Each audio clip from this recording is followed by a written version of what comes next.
তো hello guys, good morning, welcome to new shorts. আজকে আমি ভাব নিতে দিতে চলে গিয়েছিলাম মারিনা বিচের দিকে।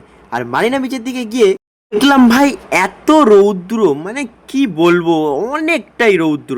আর আমি আস্তে আস্তে বালির দিকে যেতে যেতে দেখছিলাম যে কতটা নৌকা, মাছ ধরার নৌকা গাইজ। তোমরা দেখতেই পাচ্ছ কত বড় বড় নৌকা এখানে বাঁধা আছে।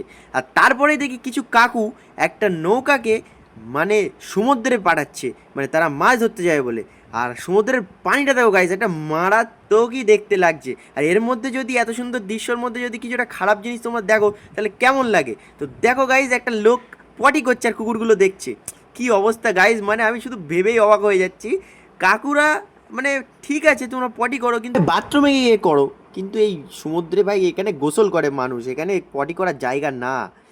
তো দেখতেই পাচ্ছ, আর কি বলবো, মানে কিছু বলার নেই গাইস, কিছু বলার নেই। আর কাকুরা নৌকা নামাচ্ছে, আর আর মানে পানিটা দেখতে পাচ্ছ আছে কতই তালমাতাল হয়ে আছে। আবার একজন দেখি এখানে কাকু দেখি মদ খেয়ে কি কি খেয়ে পড়ে আছে, আমি নিজেই জানি না, আল্লাহ পাকি জানে, এইভাবে পড়ে আছে। তো চলো কাকুরা তাদের মাছ ধরতে যাক, আর আমিও চলে যাব ঘরের দিকে। আর কাকুরা এখানে টাটা বাই বাই করছে ওনাদেরকে। তো চলো গাইস, দেখা হচ্ছে কোনো একটা অন্য সোর্সে।